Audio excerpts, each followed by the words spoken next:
Hello, everybody. Welcome to another exciting episode of Jimmy's Jambox. We're here. We're back at it again, and we're going to get on into it. But before we do, as always, please make sure to like, subscribe, push all the buttons, do all the things. You know, I don't know where they are, but you do, and I trust you. And with that being said, here's a quick word from our sponsors. Organic herbs and botanicals, skincare and edibles, wellness for body and mind. The Brothers Apothecary. Fine teas and remedies. Ronald Records. From indie gems to classic hits, discover the heart of local music. With live shows all the time, up close and personal, and regular releases on their in-house label. Ronald Records. Supporting the community, one track at a time. All right, thank you all so much for watching. Again, shout out The Brothers Apothecary, Ronald Records, and Portland Water. Thanks for keeping us hydrated. And with that being said, let's go ahead and get on into it.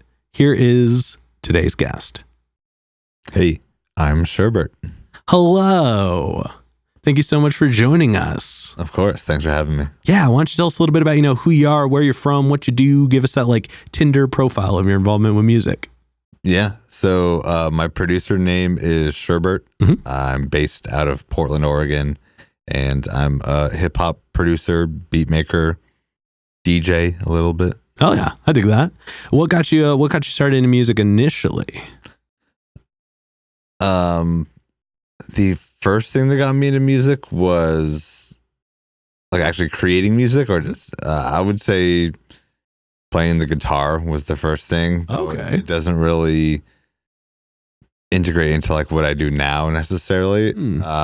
It was my first kind of introduction into making music or playing music. Gotcha. So there was that. Everyone had the school instrument. I played trumpet, but again, I don't think that really heavily influenced me. It was more so just listening to hip hop music and just really falling in love with it that got me into wanting to make the music that be like the people that I admired. Yeah. So yeah, I think it was just one of those things where I grew up in Bozeman, Montana for a lot of my childhood. So even less hip hop culture out there than in Portland. Fair. So being interested in hip hop was very close to my heart, and it was my thing. Other people were into, it was around the crunk era and stuff like that. So people were in, hip hop was one of the most popular genres of music at the time, but the type of hip hop I was into was more of the underground. They were into hip hop adjacent stuff. Exactly. What people might more specifically classify as rap versus hip hop. As far as rap is what you do, hip hop is what you live, things like that. So yeah, I was really falling in love with hip hop and decided to start making sample based hip hop on Fruity Loops. Yes. And that was the first time that I started actually getting into hip hop. Gotcha. I think they're pretty side by side. Around the time that I got Fruity Loops, I also got my first DJ setup. It was just a box set that comes with 2 turntables and a mixer. It's just Newmark. It's okay. So you setup. You got actual turntables though for your first yeah. I was actually spinning vinyl. Oh, cool. It was DJing at house parties and stuff, playing underground hip hop cuts at house parties. Gotcha. So it wasn't popping off that hard. It was fun for me and my friends that liked it and stuff, but it was just kind of what I was into, and I just wanted to be be a part of the culture. DJs. Yeah, I wanted to be like Premier. I wanted to be so that's just how I got started. Hell yeah. And those were kind of my 2 big stepping stones, was Fruity Loops and DJing with records. Damn, that's wild. Yeah. Now, was anybody else in your household growing up? How did you get attached to guitar? Or anybody else in your household musical growing up? Sorry, we forgot. No, there were other people in my household, as a matter of fact. There were multiple people. But there was Not really anyone musical in my house. Okay. We listened to the radio. Mhm. We had the oldie station on a lot, so that was my influence into like soul and doo-wop, because now when you listen to oldies station, it's like 80s and maybe like late 70s, but back then oldies was 50s and 60s. So we were getting, Otis Redding, Marvin Gaye, Aretha Franklin, things like that. And so that was my first kind of taste into that stuff. And again, being out in Montana, that was my first kind of like step into like Black culture, specifically with like music and stuff. Being in Montana, it's a lot of country and rock and roll. So the guitar stuff was, a lot of people play guitar. I was learning, Led Zeppelin and Metallica type stuff, like that's what I was into. But that was just kind of, I think if anything, it was just kind of a Christmas gift that I received and decided to teach myself. If anything, I think I would have wanted to learn piano. It's not as easy as one to have, but I think that one was a little bit more up my alley and just kind of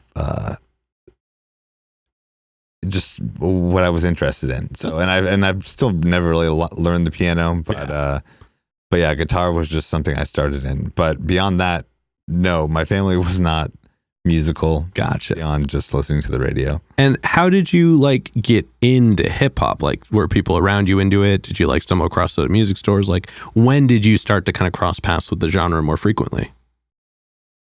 I think, it's got to be middle school was like the big time. I'm trying to think of like what the specific turning point was. I think the main factors would be my older sister would have, mixed CDs that she would make. So it would have a variety of things on it, but some of it would have, hip hop songs, like explicit hip hop songs. So this was right on, well, I'll get on the second part, but so the mixed CDs were a big thing, but also LimeWire becoming a thing. Okay. Yep. And Napster. I think I had Napster first and then LimeWire, but I was the computer kid of our house. I was really good with computers. I was the one making like websites when they had free website hosting stuff. I was making websites in elementary school and stuff, and just it was my whole thing. So when we got a computer in the house and I was able to get like LimeWire on it, I was searching for all the artists that I liked and starting to learn more about those artists. And so I do think I still fell into a mainstream trend of like DMX, 50 Cent. The Game was really big. Oh man. So the name I don't hear enough. Yeah. Yep. So I was super into The Game and just all of that kind of movement. So I also fell into, what was on the radio. I was a kid, so I wanted to play what's popular. And as I started learning about that, then I kind of started making remixes on my computer. Like before I even had Fruity Loops, I had some sort of program that let me put song files over each other. So if I had an acapella of a Tupac song and then I have this other beat, I put the beat under it and I match it up. And that's how I was learning how to like match vocals to beats. And like as like a DJ, just on my computer. So that was one of the first things I did. I know we wrote some like parody song, Welcome to Montana, over the Welcome to Atlanta beat by Jermaine Dupri, just because, Weird Al was also a big influence early on. And I think that was something that we were trying to do, was like some sort of Weird Al-esque song. But that was kind of my early experience into like actually making music. And we actually have a copy of it right here.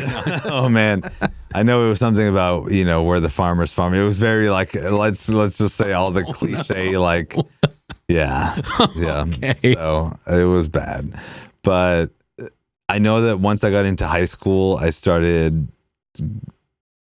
going to parties and things like that, experimenting with different things, and got into more underground hip hop. I would specifically attribute it to my two friends, Megan and Anana. They moved, I think they both moved from Colorado. Okay. And they like we became really good friends, but they were into smoking weed and listening to like underground hip hop. So they showed me People Under the Stairs. They showed me MF Doom, Pete Rock and CL Smooth, and just all that crazy stuff, Madlib. And that's when I was like, oh, this stuff can get really weird. Like you can get really crazy with this and also get really funky with it and cool and chill and all the different feelings. I was like, oh, there's like lots of different types of hip hop music other than just like hype music, you know?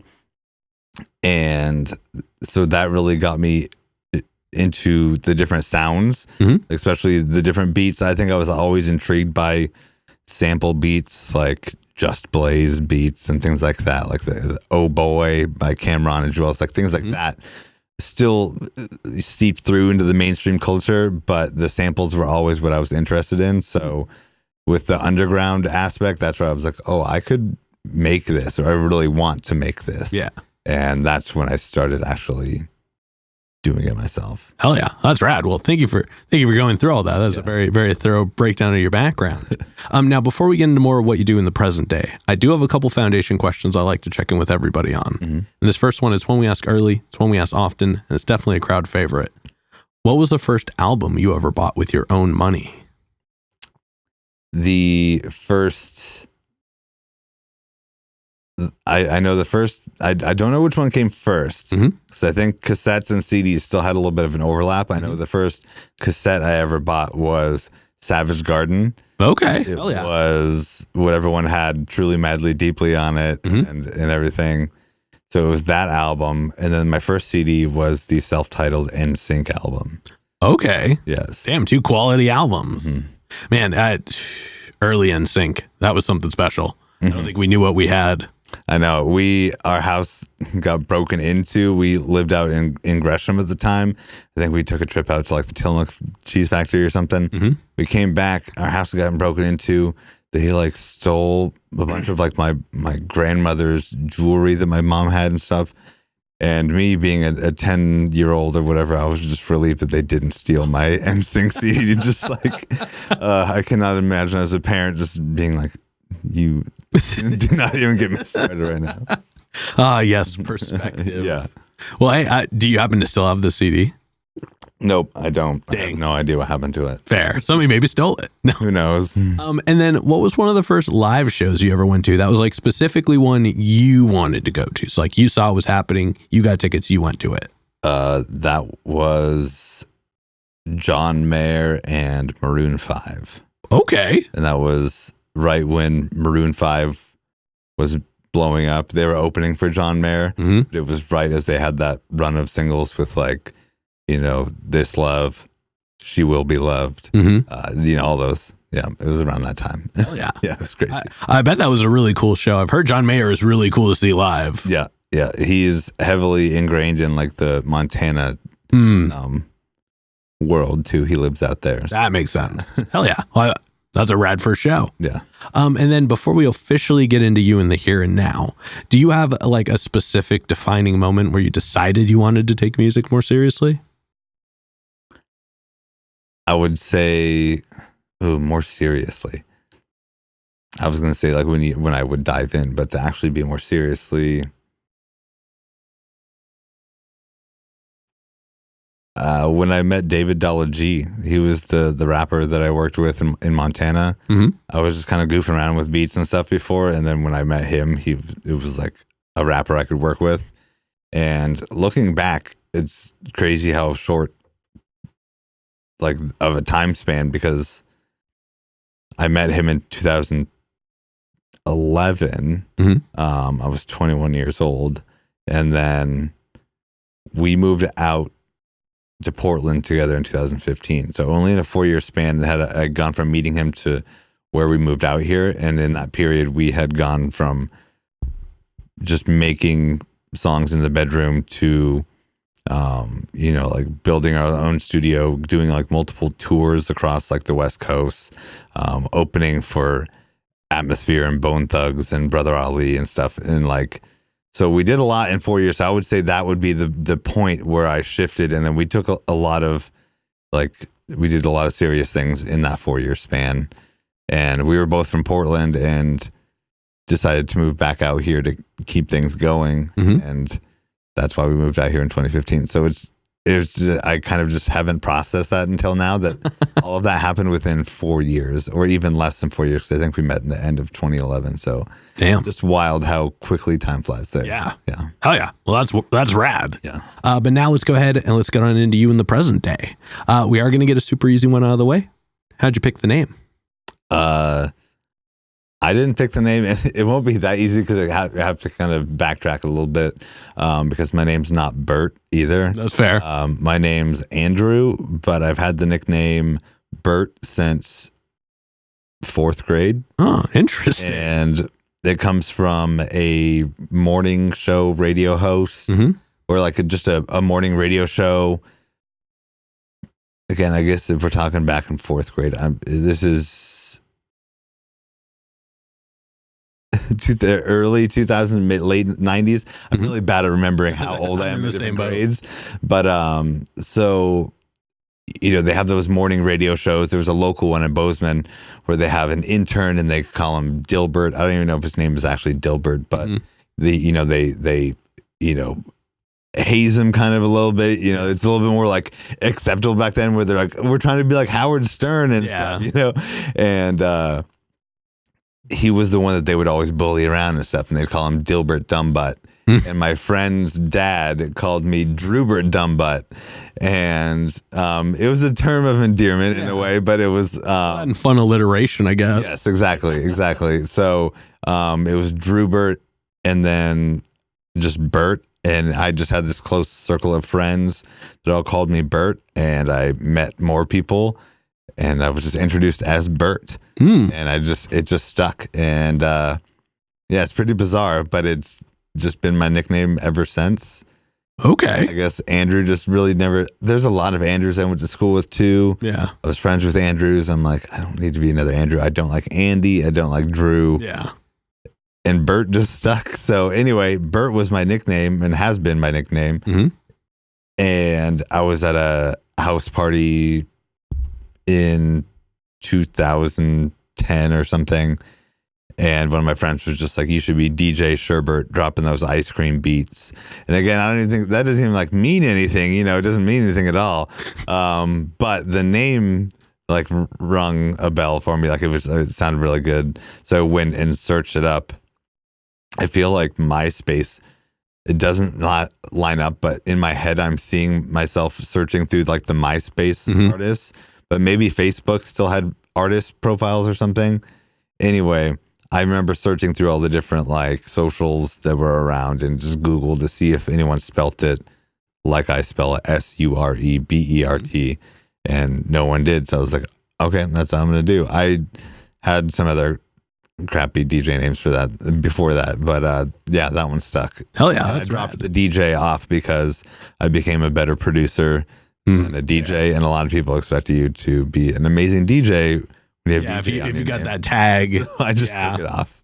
This is a super weird side fact. There's a comedian named Hans Kim, who his handle may still be DJ Hans Kim. And when they're like, why? He's like, oh, it's funny. And I'm just like, oh no, I wonder how many people have hit him up trying to get him to DJ before realizing it. Right. But that is something I'd never really put together. If you have DJ at the beginning, you do have to be pretty good at DJing, assumably. Yep. But that's right. That is, I mean, it's a cool name. Like it's very easy to spell. It's very easy to remember. For some reason, in my head, I keep reading it as Surebert. So like in my head, there's an apostrophe, or not a comma. There's something there that my head has made it that way, but it's still a rad name, and it looks good. It sounds good. And the ice cream beats thing definitely seems to still have its standing. Yeah. And there's definitely a meme. There's memes out there with Bert and Ernie where it's like, it says sure Bert. Oh. That sent to me 1,000 times over the last 10 years or so. And what else was I going to say? Oh, people that know that my nickname is Bert, they call me Bert. People that just know Surebert, they call me Sherb, because they try to. Yep. They're shortening the wrong part, so they call it Sherb instead of Bert. So I can tell when people don't know the Interesting. Okay, cool. Well, thank you for sharing all that. Before we get into the next one, I am curious, what were some of the bad DJ names? I really only remember one. So I still had the nickname Bert. It was DJ Bint, Bint, and it was just because we had this weird childish language of just, when you make up things, make up words, and you say words a weird way, and so it would be like, they'd say Bert or Beat or Bent or Bint, and so it was just Bint. And then like, I think the thing that did it for me was when I'd seen Monty Python and the Holy Grail a lot of times before, but then I caught the line where they say, just because some moistened bint, when they're talking about the sword and like becoming king and everything. And I was like, oh, bint, what is that? And it's like a British slang for bitch. And I was like, oh, well, I definitely can't go DJ in the UK, right? So there was that, and it just didn't roll off the tongue. It's very blunt. Yeah. Bint. You should have just gone with watery tart. yeah, exactly. Watery tart. So I was really into graffiti a lot as a kid too. So Surebert was a great like writing. Yeah. Too. Like, it's got a lot of good letters for it. Yeah. Exactly. Hell yeah. Yeah, that's rad. All right, now let's go ahead and before we get too far into it, we're just gonna knock out some of the technical stuff. We're gonna talk shop now. Yeah. So y'all get ready. It's happening early.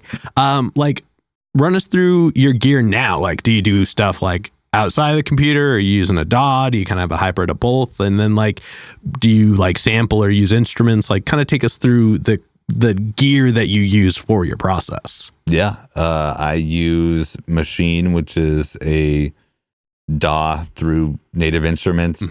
Yeah, it's kind of the best hybrid of hardware and software. Exactly. Yeah. Exactly. And that's why I've stuck with it. It was actually the first physical drum machine that I had. So I went from Fruity Loops to Machine. Gotcha. And that was when it first came out, when they only had the very first machine. Yeah, with the orange buttons and the like the one color screen, and it was built like a tank still though. Yes. Yeah. So that's just kind of what I started with, and I stuck with it. And kind of in the same way that a lot of people like other minimalist drum machines, I could get something that could give me a few more options, but I think I've just found my way of working with what I have and using those limitations to my advantage.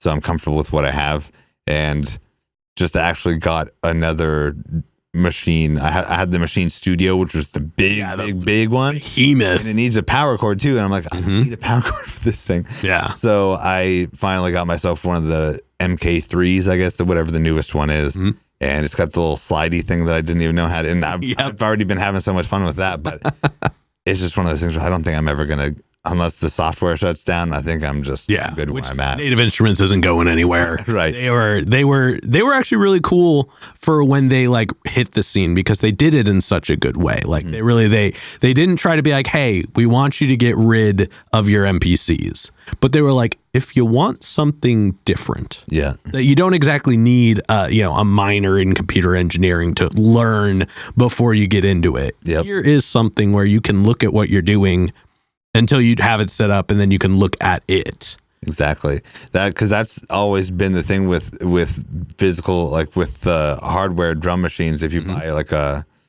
what do they say, DAW-less? If you're going DAW-less, that to learn those, you got to read through all the manuals, or already know what you're doing, or know someone that knows what they're doing. With Machine, it was a little bit more user friendly. I taught myself everything on it, but I think it was also kind of easier to navigate. Yeah. But there's also things on there that I learned 5 years in. And I'm like, really? This was here the whole time, and I could have been doing this. So there's that, but that's just part of the game. Yeah, no, I think that's, I mean, just in the world of like music production and things like that, there's always going to be that menu that you're like, why have I never clicked this before? I used Logic 8 and 9 for the longest time in my like early music making. And eventually one day I bought a book, because it was back when you could buy books for production software. And it was like thick. And I started reading through it, and no matter how many times I opened it, I always stumbled across something where I'm like, that would have been useful to know however many years ago. Like it's crazy how many times there are just things that they thought of that you just don't even think of. Mm-hmm.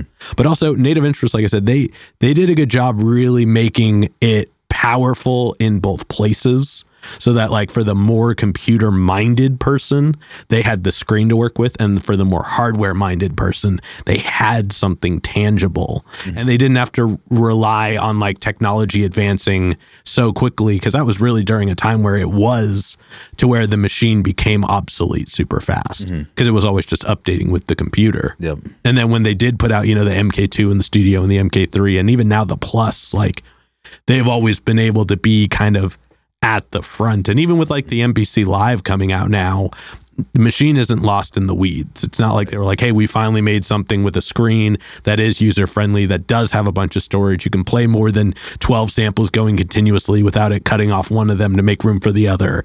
Like even with that all there now, the machine still stands proudly in its own space. And I think it's going to kind of hold that forever. Exactly. And I've always, while I am interested on the, the Machine Plus where you can just be, again, DAW-less, whatever, I don't think I have enough of a drive for it. I get how it's cool, but I'm like just doing it just to do it. Yeah. I'm like, I can take my laptop with me, and then I have my infinite arsenal of drums. So I can never really just work within a small amount. I really need to like be able to go from a snare to a cowbell to a wood block and stuff, and really be able to kind of not just work with my small amount. I don't know, maybe you can load way more on there than I think. I think the storage isn't so much the issue on a lot of them now, but I think it's that my thing would be like, if I get it, can I also get a small monitor to plug into it so that I can? And then if I have a small monitor, can I also use a wireless mouse with it? And then like,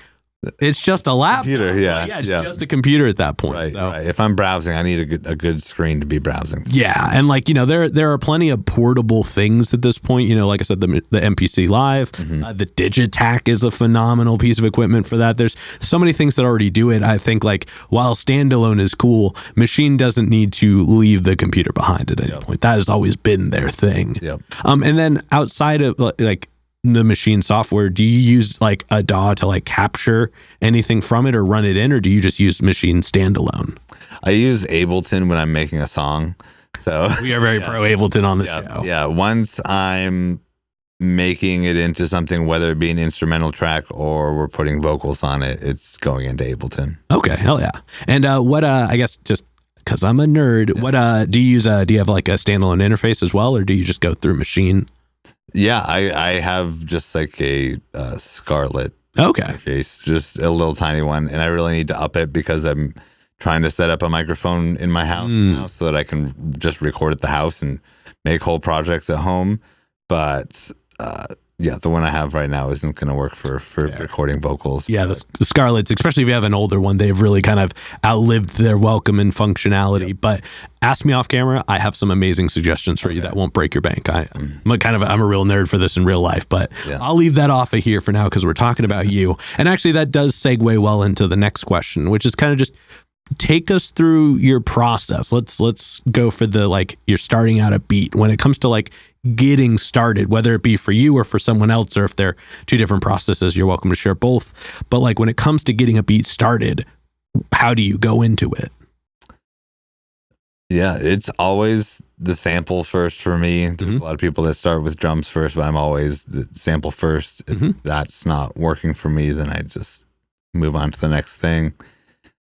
So yeah, I am just listening for samples. If I hear a sound or a series of sounds or something, I can usually just tell, even if it's in a different tempo or if they're scattered apart, just kind of trying to catch where things are at. And then I'll either, record it from a record or take it from YouTube or from an Instagram reel or from wherever I find it and throw it into machine. Luckily, they have a very quick workflow with chopping things up. So to have it in there, I can chop it up pretty quickly. I try to really just go as quickly as possible. It's it's like pulling something out of like a freezer or fridge, and then you got to keep it in the safe temperature or something. And so I chop it up, get it ready to loop up or whatever. I figure out what tempo I want it around, or at least where I can lock it in just to get it sequenced. And I'll sequence out kind of the chops that I want or the loop that I want. If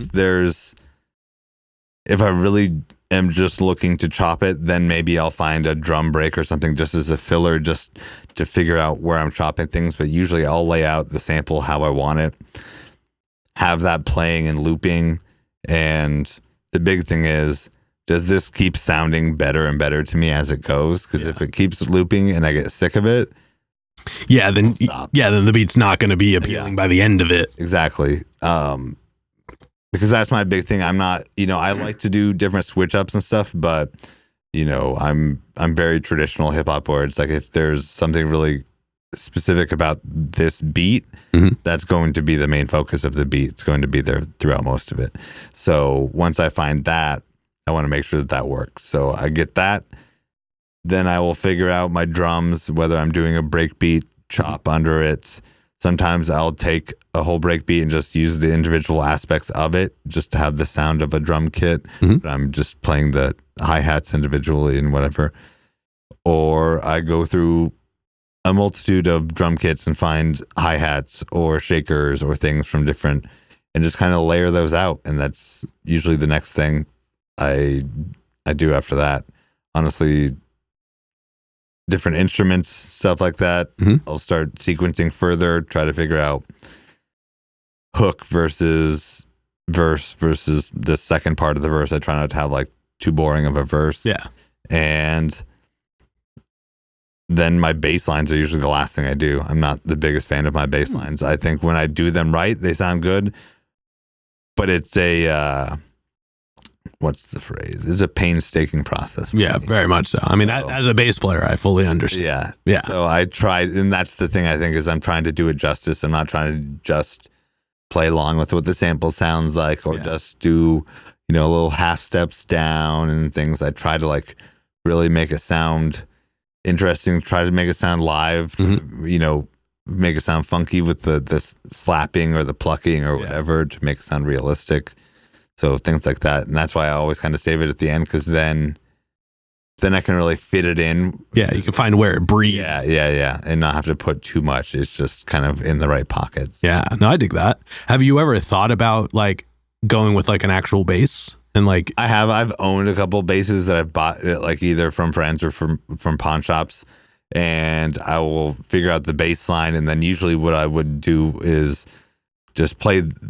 I'd know whatever 7 notes I'm going to play in it, and then just play an extended version of that note, and then a short one, extended, and a short. And you just make your own samples. Exactly, and then end up chopping up those. If it was something simply, I'd play it a little bit and see if I could get it, just because the sound of the strings, it sounds better. But a lot of the times, just with my hip hop beats, I'm filtering out a lot of the high end anyway, unless I'm really trying to make it sound like a live band aspect or something. Maybe if it is more of a funk song, I want a little bit more of that the string slapping in there, but I end up filtering a lot of the stuff out anyway. So I'm like, if I'm you could have done flat wounds. Should have done flat wounds. It would have taken out a lot of that automatically. Oh, does it? That's the bass player in me. Okay. No, but I dig that. Sorry, I didn't mean to cut you off. No, but that's kind of how I would do it, but I have not done that in a while, and I've just found plugins to sound pretty realistic. Like, okay, if I can skip the recording process. I've also really gotten into doing my bass lines not just on a keyboard, but on the 16 pad keyboard, because it kind of gets me to do different. Because you wouldn't like think on linear differently. Yeah, so I would kind of find the scale or find notes that are close to the scale to kind of like get a little weird with it, and that's kind of helped me get creative with my bass lines. Yeah, I dig that. Yeah. Now, when it comes to doing beats for other people, like, are people usually just hitting you up and saying, hey, what do you have? Do you like try to curate like sounds specifically for what they're doing? Do you find something in the middle? How do you approach like making beats for artists? Yeah.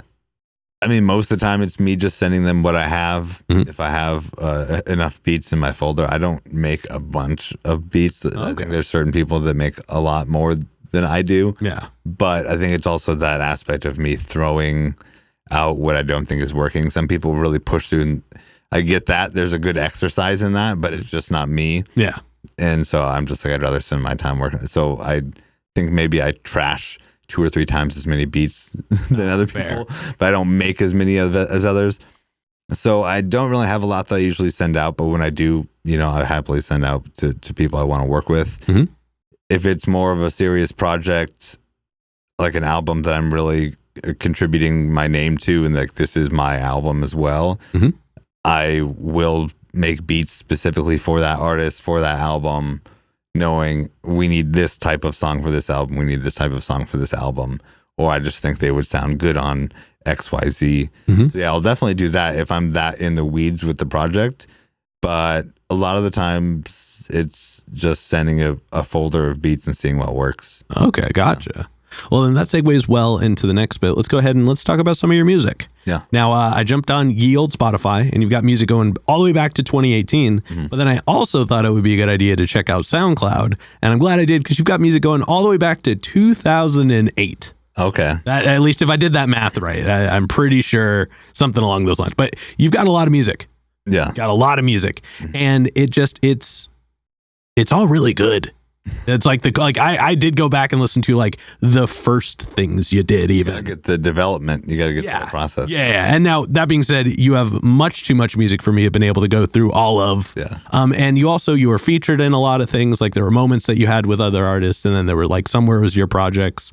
But like the general concept from everything that I did check out that I thought was really cool is that your sounds are chill without being lax. Like they don't feel like they're just hanging out in the back, but they don't feel like they're trying to like punch you in the face either. But in that same token, a lot of your sounds are very big. They're very sharp. They're very like they have this bite to them that gives the song, like gives every track that I checked out of yours a texture, and like makes them really like not organic is not the word I want to use, but it makes them feel very full of life, very full of energy. And then they each track individually has its own mood, it has its own vibe, and at the same time they're all very like desirable sounds to the ear.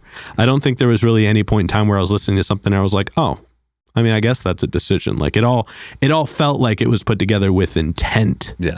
And I mean, one thing that really, and this might be a weird take, but listening to your beats really gave me a lot of the feelings I got from like early Pretty Lights. And I mean, I know you guys aren't quite the same vein, but like his early stuff, especially like the Hot Like Dimes era, had a lot of that as well, where it's like the sounds were just so evocative that you wanted to keep listening no matter what kind of came from it. And that was really what I got a lot from in your music. And like, it was also easy for me to imagine a lot of different styles of people. So like, I didn't just think like chill people could work. I thought like aggressive people could work, people who are like sending more of a message. So you have a really good variety of like sounds within each beat as well. And I'm going to go long a lot, so I apologize. I have many notes because I was also looking at a bunch of the people that have been on your beats. And, I mean, first of all, I got to shout out Ava Evolution, friend of the show. She's been on here. Yep. But your most recent work is what I really want to talk about. That seems to be a pretty popular one right now. And that's PortLAngeles 2. Yes. Did I say that right? Okay, cool. Nailed it. And I mean, it was a collab work with your longtime collaboration partner, Cookbook. Yes. Definitely seen him show up on a lot of things, as well as a ton of powerful artists. Like, I'm not going to list everybody on there, but including Ava Revolution, you had, local legend Milk, you had Il Mac, you had Pigeon John, you had Open Mike Eagle, and a personal favorite of mine, you had Blue on there. Yes. And that big fan. I'm not even going to ask how they came to be because that would just be too much for me. But aside from the people, the album itself was really good. And like, I mean, obviously we're going to mention Cookbook in this as well because he was a part of it in a large scale. But like, my knee-jerk reaction is just to say, it's true to the genre. It's a classic feeling album, and it's just, it's solid. But like, aside from the roster, aside from the sounds, when you really dig into it, the album is a really powerful example of like artistry at work. There's a lot of just really powerful sounds. Your beats, like I said, have that. They have that extra life. But every track really stood strong on its own. And I think what really makes it is the delivery on all fronts. The level of care that goes into each track was palpable.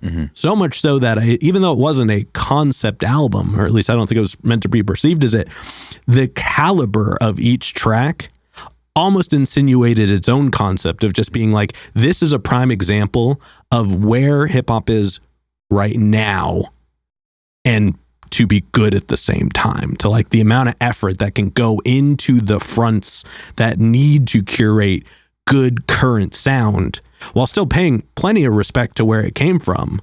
I think that whole album just embodies that perfectly. Man, thank you. That means so much. Yeah. No, before I get into more of the like the question sides of things, can you tell us, like, I know that, you know, that's the second one, so obviously there was a first one, but can you kind of tell us what led to the creation of this album in particular? Yeah. So once we did make the first one, by the time we had put that out, I think we already had the idea of making this one. The first album just naturally was Cookbook and myself and no one else. That wasn't intentional, just how it ended up being. And knowing Cookbook's long-standing history in Los Angeles hip-hop, I was like, I would love if we did features on the next one. And you bring in people you know, I'll bring in people I know. I know our Venn diagram kind of crosses there as well, so we can kind of bring those people in the mix as well. And let's do that. So the first song, I think, was OGs with Theory Has It. That was the first one that we made. And after that, it was just starting to make more songs. I was sending him stuff. He was getting people on features. I was getting people on features. He is good friends with Blue. They go back, and Blue actually did the music video with us and everything. Whoa. So it was just an honor for him to do that. And he was stoked about hearing. Cookbook showed him the whole album, and I'm like, oh, I got to get a pack of beats to Blue now, because he really liked it. So that would be incredible. Right. So that was just a great opportunity. I mean, the whole album was, but yeah, I mean, that's how it started, was just, let's start putting people on songs. And Cookbook has amazing work ethic, so it was very much so really easy to get that going. Yeah. But that being said, because it was all very reliant on features, while we have been working on this, you know, almost every day of the last 3 years, it did take like 3 years to put this out because of the features and of just getting everything lined up. But as you said, there's a lot of care in each song, because we've had each song, especially me, I've had each song in my possession for so long that I've been able to, I go in and I fiddle with some things, and I listened to it for a while. We would still use SoundCloud. We'd have a private SoundCloud playlist that I would constantly update and go, here, I changed this on this. Let me know how you think that this goes now. And so we were constantly having those conversations. So yeah, the album is exactly how we want it. Like we trimmed everything off of it, that we weren't interested in. Anything that I felt was maybe a speed bump, where it was like someone could review this and go, I love every song, except this one was a little goofy. Like, I get that they were having fun with it, but it's not one I'd revisit. And it's like, because we did have some fun, goofy things that he did.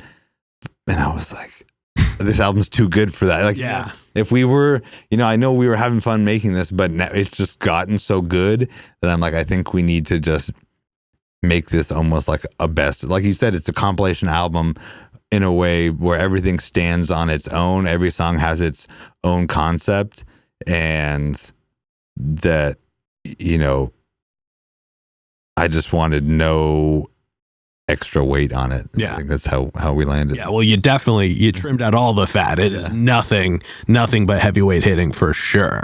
And it, again, big fan. Like, I'm so glad I got to experience it and then have to talk with you about it, because it's, in my opinion, it is a genuine no skip album. And it's cool because it's not one of those albums where you realize you're 3 songs in all of a sudden. You know what I mean? Like, every track is definitive. Everything really has. I actually like how you said it. Each track has its own concept and it really stands on it. But it's just a really good body of work. So just, thanks for making a good album. Thank you so much. And shout out to Cookbook. I know you're not here, but that is definitely a cool collaboration. And now I guess I am curious to know, because you have so much music, you have so many things that you've done, you've been a part of. Do you have, I'm going to kind of leave this question a little more open-ended, but do you have like a list of like your favorite beats you've made or like tracks that you've been a part of? Like, are there any because obviously they're all good. So like if you don't have a specific like handful, that's fine. But I am curious if there are some that stand out. I think one would be a song called Sit Still by Equipto and Mike Marshall and Zumbi and Rocky Rivera. That was one where Equipto is someone I've been a fan of since I was in high school. He is a Bay Area legend. He rapped a bunch with Andre Nicotina and has just been holding it down there for a long time. And through just all the opportunities I've had, I met him through some of my touring friends from the Bay and showed him some beats, and he liked my music, and I got to work with him and Mike Marshall of I've Got 5 on It fame. So I worked on their album, and they had Zumbi on it of Zion I, and he rapped on it, and Rocky Rivera, who I'd heard of but hadn't really heard much of her stuff now, or at the time, and she was on it as well and killed it. So that song was just amazing for me, because the biggest thing for me doing all of this, I think, is just getting to work with like the people that I admire. Yeah. And that was like a posse cut of people I admire. Yep. So that was just really amazing. And it was great working with those guys, and led to great like relationships. So I think that is a huge one. As far as like maybe a solo beat, I mean, The Robbery is like the biggest one that I have up there, and it was just from some instrumental album that I put out in 2015. I didn't do any special promo for that one or anything. It was that whole album was just beats that I had lost on an old laptop. I'd emailed them to somebody, I think, and so I just happened to have them in a sent email. Okay. So I downloaded those files, got them mastered just as is, and I wasn't great at mixing or anything at the time, especially, but they turned out good enough to put out. So I made an album, just put it up on streaming, and somehow that song got picked up by I don't remember what country they were from, but it was, I think it was some European, like mountain biker people. They made a video, like just like an extreme sports video, and they used that beat in it. And then that video went to like the Banff Film Festival in Canada, and like so then they had an official Banff playlist of all the songs that were in their videos or whatever. So I saw that was one of those things where it was Spotify for artists. They show you the playlist that you're in, and that playlist showed up, and it's been on there, but that gets continuous plays. I don't know where else that's gotten thrown around, but somehow that just like is one of those songs that has been picked up and thrown in different playlists, and it keeps getting plays. And it just naturally got over like 5,000 plays, which is a lot for me. Yeah. And it keeps going. So that's one that I like the beat, but I love the fact that it has like a life of its own, and it's just out there thriving. It's like I had a child and it grew up and went to college, and I was like, look at you, you're doing all right, So that's how I feel. The only one of the bunch. No. Yeah, right. What was it about you that made it work? Yeah. Oh yeah. Well, that's actually really cool. I appreciate you sharing that. Yeah. Now, for the next couple questions, like I said, I kind of modify them for whoever is on the show. But for you, I'm curious to know, when it comes to listening to other beats, whether it be from like people who like, hey, check out my beat, or like you're listening to music that has a beat in it, so you're able to kind of hear it. Do you try to turn your producer ears off? Do you like always go, oh, I hear that, that's this, I hear that's that? Are you like always analyzing it, or do you like have some kind of comfortable medium? If someone's saying, hey, check out this beat, I am definitely analyzing it. If it's just coming on somewhere, I'm usually just like, is this a good song or is this not a good song or something? It usually takes me a couple times listening through a song where I hear some weird instrument or something. Usually that was the best thing with my friends, is I would always, after a few times of hearing through a song, I would go, you realize this, like a cricket noise in the background they're using, right? And then ruin it. So there's things like that, but I usually don't get that critical with like the first time through. So if someone just shows me they're like, hey, check out this beat, let me know what you think. It's usually just kind of, what's the feel, maybe what's the mix. It's really hard to kind of miss a mix, like if maybe a snare is hitting too hard. Yeah. Or a lot of just beginner producers really try to pump up, the bass or the kick or something because they really want it to hit. And it's like at a certain point you're muddying stuff up or doing things. So those things I'll notice. And just harmonies and notes and stuff. That like, how good does it sound sonically? Are the notes matching? Yeah. Are you off key? So I'll notice those types of things if someone is asking me to be critical. But luckily I'm not one of those people that can't, like, wherever I go, I can't get over it. If I'm at a beat set, that's another place where maybe I'm a little bit more hypercritical. Maybe not hypercritical, I'm hyper focused. Yeah. So well, that's the point of it. So exactly. I'm there and I'm like fully listening to what's going on these beats. But that then just gets me more inspired or interested and go, wow, they did that and it actually works. And even on the sound system where you hear these things so loudly and specifically, it's like, okay, it still works. I could do that. Yeah. And actually that's cool because I did have a small note on it, but I don't want, you can talk about it more if you want, but I did check out your Beat Happening performance from October. Nice. And it's really cool. Thank you. It's really cool. It was I don't get out into those circles a lot. So it's hard for me to be like, oh, I'm prepared for this, I'm prepared for that. But I decided to let that be like one of the first things I checked out from you. And it was really engaging right from the start. And it made me really excited to check out like the beats you had available. Yeah. What is it like performing your beats? Like how does that differ? How do you like make the transition into that? Because like ideally, you make the beats, somebody else performs over them a lot of the times. But how do you go about like putting it together to where it's like, I made this as I assume a compilation of sorts to like perform to other people? Yeah.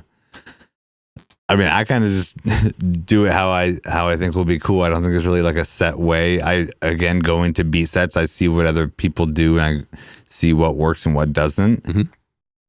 But I just I try to have everything kind of be similar BPM so that I can keep the vibe going. But other than that, I guess from my DJ years, it's just sometimes it's better to be able to be loose and improvise than be like, I need to drop this right here. And if I don't, everything falls apart. Gotcha. So I have general ideas of how far in I'm going on a song or whatever. And I have little vocal samples that I've tried over before. And I go, okay, I can kind of do this and use an echo on it. But I try not to like get it too specific. So then I can also play a song for 30 seconds instead of a minute and 30 seconds. Yeah. So kind of just do that. I've always had this really tough battle of needing to seem like I'm busy up there. I think there's always that problem where they'll play something, and it is tough if you just play something and you just sit there and don't do anything. But at the same time, you don't need to over exaggerate or overdo things. Yeah. So the knobs don't need to be hot. Right. Yeah. So I was working with like a turntable and a mixer for a while doing that. I was doing it with my actual machine where I was doing the samples live. But then that became like basically just a live version of Simon where I had to like remember where each one was. I'm like, this isn't fun. This is a memorization game at this point. And if I mess it up, it makes the beat sound bad. I'm like, if I played the beat by itself, didn't mess it up, people would not care any different. Like, so I eventually got that little reloop ready thing that I've been using now. And that's fun because it's very minimal, easy to plug in. I can play my beats. I can match them up. I can use the little effects. And that's like all I need. Yeah. So I just, recently I've been trying to do a little bit of a theme with my sets, try to just kind of make each one different. So, with that, excuse me, with that October beat happening, the first half, I think especially because the beat happening is such like an integral part of my history in Portland, that when they have me back, it's always like a big deal to me. So when they had me back, I was like, okay, I'm going to do like an introspective of my released music for the first half. Because I usually with beat sets, I think it's common with a lot of people is they always want to play the freshest, newest stuff they have. Yeah. All unreleased things and stuff like that. And once something gets released, can't play it live anymore because it's old news. So I went back and just played all of my favorite beats that I'd put out already. And then the second half was, unreleased stuff and just having fun with different things. So there's that. I'm going to be doing a lo-fi beat set coming up in December. Okay. I'm not very much a lo-fi beat producer, but I have a lot of beats that I think fall in that genre. So I'm doing kind of my own version of like a Surebert lo-fi set. Damn, well, that's actually really interesting. Yeah. That I am curious to know what that will sound like. Me too. Now, I am kind of curious then about new stuff you're working on. Are because I know you said you don't always have like a million things sitting in your vault, but are you working on anything right now, and can you talk about it? Yeah, I'm working. I always have a few albums I'm working on with rappers that I've sent a couple beats, and we're in that in between phase. And usually at that point, once we have a couple songs in, then I'm trying to curate specific beats. Like we don't need 5 back-to-back bangers with lots of horns and stuff, and we need a little variety. So Kid Moses, I'm working on something with him. We've done, I don't know if actually we've released anything together. I did a remix for their Creeps on the Come Up album recently, but we haven't put anything out together, I don't think. But I've worked with him a bunch, just hanging out and whatnot. So we're doing something where he's rapping on stuff. Pretty excited about that. I know A-Rev just sent me a verse that she wanted to do on one of our songs. So that's cooking. There's A-Rev and I have been in this forever thing of wanting to do a project together, but we haven't really locked in a whole bunch of stuff. We've done a couple singles that she's put out, but we don't really have a project. Would love to do that eventually. My guy Z-Man out of the Bay. I'm connected with a lot of people out of the Bay. There's just like this heavy, I honestly, just due to the people that toured through Bozeman, Montana. That was part of the circuit. If you're coming from Colorado, you got to shoot up through Montana to get through to Idaho or Washington. So a lot of tours would come through there. So I met a lot of like Bay Area rappers and DJs and stuff. So there's also just a lot of them there. Yes. I'm from the Bay Area. Yeah, right. So there's this guy Z-Man out of the Bay, and he's someone I would consider an OG just because he's been around the block for a minute. But he was like signed to Hyro originally, and he was like on Little Brother's like first tour that they ever went on. So like, he's just one of those people like the Forrest Gump of rap type. Yeah, he's just been in it in all the capacities. Yeah. And so I met him early on touring, and we just kind of became buds, and I sent him a bunch of beats, and we've been working on something. Really excited to get something together with him. And what else? I have another Sweet and Salty project. Okay. With Salt Fiend that I'm working on getting some like rap features on that. So it'll be some instrumental, some rap features. And that's like Salt Fiend drums and blips and bloops. And then I do kind of the samples and the bass and the instruments and everything else. Oh yeah. So that one I've been kind of hanging on to as well. It's like been back burner stuff. That one I would like to get done. Honestly, after PortLAngeles 2 dropped and I saw like all of the increase of traffic, I'm like, I need to keep dropping stuff to keep the momentum going. So that's kind of what I'm trying to figure out right now is what is the next thing that I'm going to put out. Gotcha. So yeah, a lot of stuff with rappers. I would love to just do some more instrumental stuff. I just haven't been inspired to do it necessarily. So I don't know, maybe, but I also kind of just want to do a like soul R&B or like indie singer-songwriter type thing where it's like all singing on like still like hip hop type beats, but like not my usual Yeah. type stuff. So I want to do something like that too. So that's something that I will figure out eventually. Oh yeah. Well, definitely looking forward to that. I mean, looking forward to all of that. That sounds rad. Now I want to take a moment, then I want to zoom out. I want to look at kind of music as a whole. Mm-hmm. What are some of the things about either new music, if you're one of those people who takes in the new, or if you're not, just stuff that's new to you that you found recently that you enjoy or you're finding inspiration from at the moment? Yeah. Oh, just like artists and albums and stuff? Yeah, just kind of like, you could narrow it down to that. You could just kind of music as a whole, just how you answer the question however you feel it best. Yeah. I mean, I definitely try to stay up to date on new music. I do find myself listening to new albums from old artists a lot of the time. Excuse me. So, I've been really into Ab-Soul. So Ab-Soul's new album, Soul Burger, is really good. And I honestly kind of got onto him late. I knew of him. And then with his album, Herbert, that dropped like 2 years ago, maybe 3 years ago. And that one was just like, I was like, oh, blown away. So I got really into Ab-Soul, and the singer Clairo, she's amazing. I've been listening to her new album, Charm, I think is what it's called. That's just been on repeat for me, and something that kind of has inspired me into that singer-songwriter stuff, because the music is done by the lead person from L. Michaels Affair. So it's very soulful 70s sounding analog type vibes, and very warm, but feel good, like kind of the same way you said, like my beats all have that kind of that feel good quality. Yeah. I want that like feel good fuzzy feeling, but I want it to also kind of just feel like a almost like a 1960s Beatles song, like it just, okay, yeah, like that floaty and the simple drums and stuff, just, but the feeling needs to be there. So that's kind of what I'm interested in doing, and I think that was when I heard that album, that was like, oh, I want to do something like this. Yeah. Yeah. Oh yeah, that's awesome. Yeah.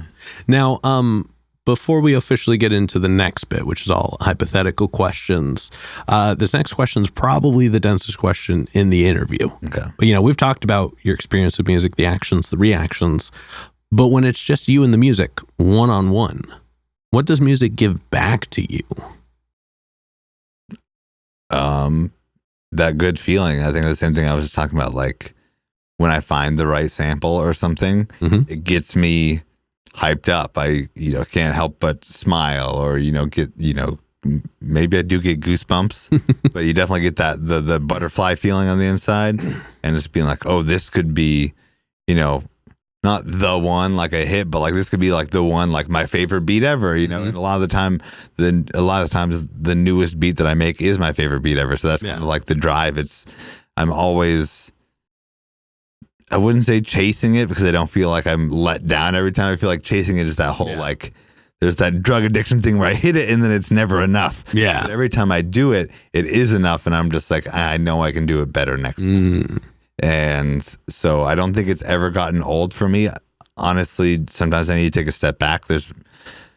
When I go, again, I don't make that many beats, like I said. And if I go through my beats folder and look at the dates, sometimes there will be a year where it doesn't take me long to just scroll through that. There's all the beats that I made this year that I exported, that I considered good enough to be listened to again.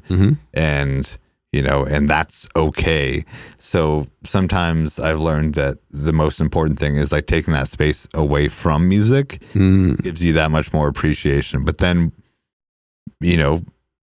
for example, I've taken kind of a little break off of the last couple months, and I made a beat last week that, was just ridiculous, and it made me so happy. And I was able to layer different things on top of each other that are like hitting the same notes, but they sound different. And I had that new machine thing where it has the finger filter, so I'm using this filter to kind of like wave in and out.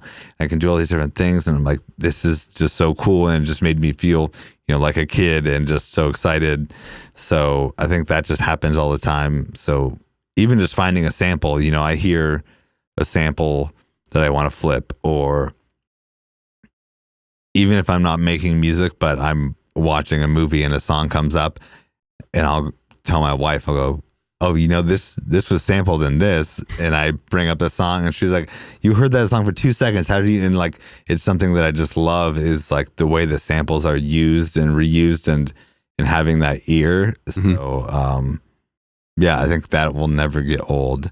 And even expanding on that, hearing the original of a sample that you've known from like a hip hop song forever, you hear that somewhere, and you go, no way, that's what that is. And that still, gets me happy too. So just every aspect of that, I think that's what, I know that's what got me into making hip hop music, was the sample. And that's always what will like be the driving force. Gotcha. Yeah. It sounds like music just brings you a lot of joy. Yeah. That's really cool. Well, thank you for sharing that. All right. Now we're going to go ahead and we're going to move on to some hypothetical questions. Okay. And for these, sky's the limits. The questions are all made up, so the answers are allowed to be as well. But this first one is pretty straightforward. If you could work with any one person, the only requirement is they have to be alive. Who would you want to work with, and how would you want to work with them? Okay. Well, I think if I could make like the perfect singer-songwriter chill album that I would love to, I would do it with Ari Lennox. The singer. Have you heard her? I haven't, no. She's an amazing R&B singer, and just like so much like soul and emotion in her voice. And I would just love to work with her. So I would do something where, I'm flipping old soul samples or something, just making very slow, like low tempo beats, and then use like a live band to interpolate those samples into songs. So kind of just be like a composer of sorts, in a way, where like make a beat and then kind of strip it down, pull some stuff back, and then bring in live instrumentation, do things like that. So I think that would be really cool. And I think that she's just is like my favorite vocalist that's alive right now. Oh yeah, that's awesome. Now, subsequently, and this may be a tougher one, but who's a local artist that you're aware of that you haven't gotten to connect with yet, but you would like to? I mean, honestly, when I was thinking about making this same project, realistically, I was thinking Vina, baby, would be hell yeah. one. So. Yeah.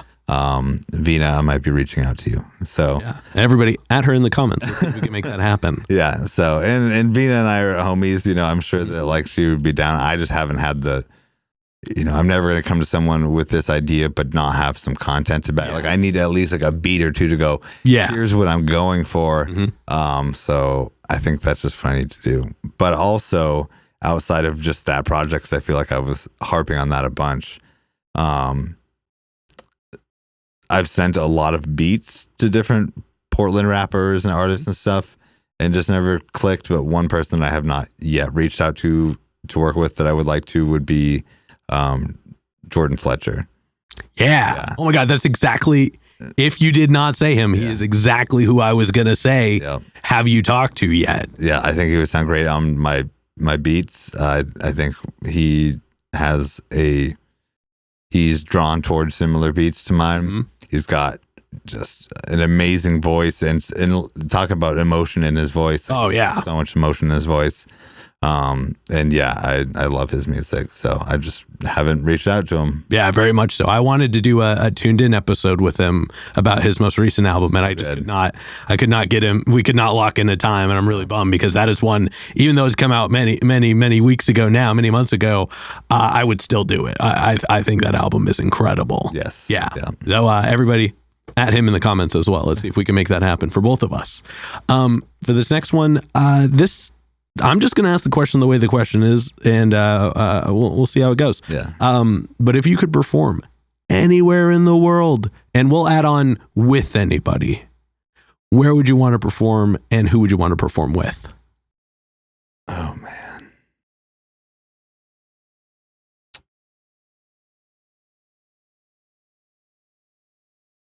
That's a tough one. I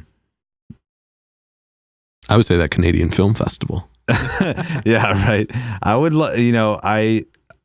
I want to play a show with Cookbook. We've never played a show. I know it could be with anyone, but I love performing with rappers. I know Cookbook and I have gotten along really well, so I'm excited to eventually play a show with him at some point. Yeah. I'm actually a little surprised you guys haven't yet. Yeah, it's just been the internet and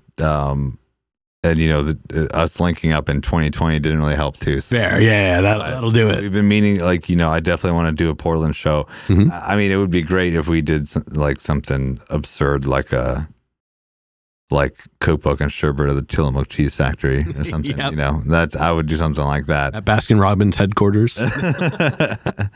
But yeah, so something like that. I feel if I could think of a more iconic Portland location that we could just be, I just think of a Mine in the Shimmy video where he's on top of the convention center and being on top of the maybe that's the spot next to the Twin Spires or whatever, but yeah, something like that. You guys should do a Friday show in LA and then a Saturday show in Portland. That's what I'm hoping for. Yeah, I just want to do that. As the album itself is titled. True. Or I guess you'd have to start up here and then go down there. Yeah. Order of operations by the name. Yeah. Exactly.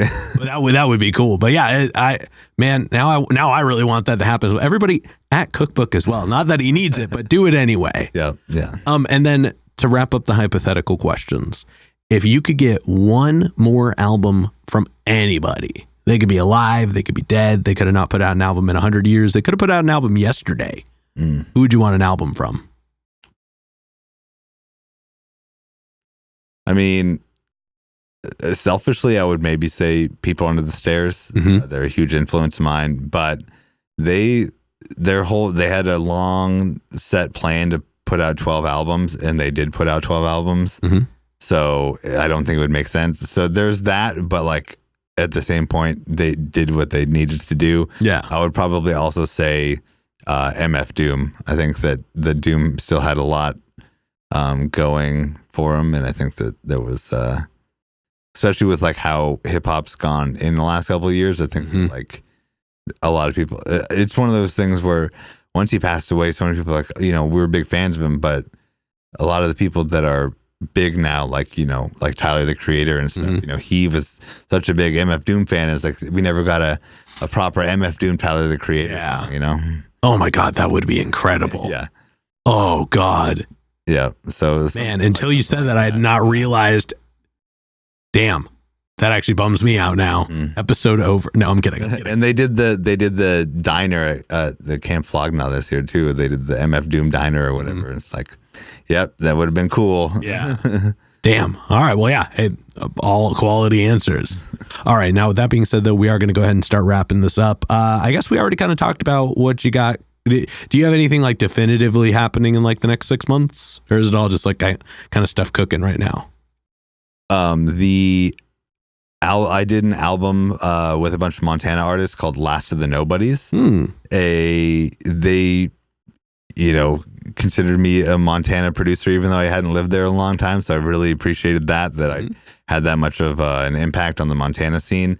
So they flew me out last year, and we made an album in 10 days with a bunch of artists, and they made a documentary with it. So the album came out 2 months ago. We did an album release party in Missoula, and the documentary should be dropping sometime, I think, spring 2025. I know they're going to put it into a bunch of film festivals and stuff, but I'm sure it'll be up somewhere online to be seen.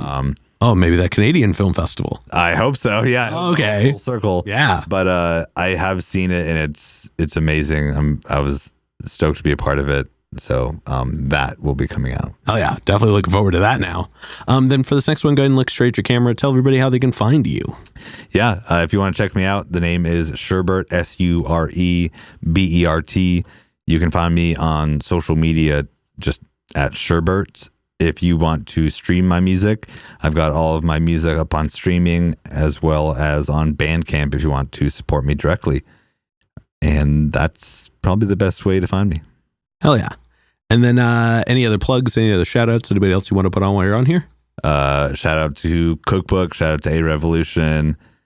Shout out to A Beat Happening and Thirsty City and Hungry Hungry Hip Hop and Mic Check and just all of the Portland hip hop stuff that keeps us going. Hell yeah. All right, now with that being said, we've got one last question to go.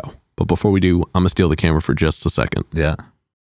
As always, y'all, please make sure to like, subscribe, push all the buttons, do all the things.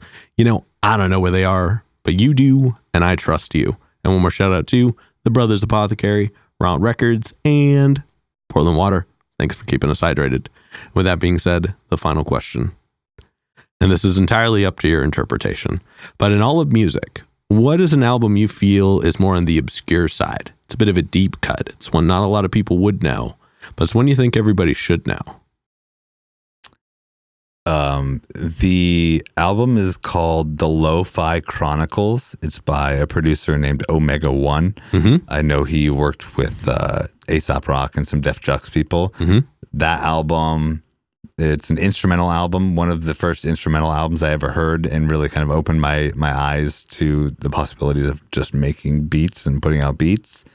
And definitely it opened my mind to a lot of things. I took it. I listened to it at a very pivotal moment of my life, and I think that album really stuck with me. And I think that it's one that I've never heard really anyone else bring him up. I randomly bought a stack of records from a friend, and he had that record in there, which blew my mind. And so, and I had already heard it before, so I still have that now, and I have it hanging on my wall because it's so influential to me. But I think that's one that I think not a lot of producers really know. Damn. Yeah, that is a super solid rec. Also, I've never considered asking people if they have one album in particular hanging up on their wall. I'm in the same boat. I have Black Star album. Okay. It's the only record that I don't have in my arsenal of records because it was so important. Yep. I have them just sitting in their the little paper sleeves because I'm like, I need the actual thing up there. Yeah. Hell yeah. All right. But with that being said, we're going to go ahead and wrap this up. Thank you so much for joining us today. Thank you. Yeah. And this has been another exciting episode of Jimmy's Jambox. I'm Jimmy. I'm Bert. And we're signing off. Later, y'all. Peace. That's a wrap. This is not a podcast. This is a show.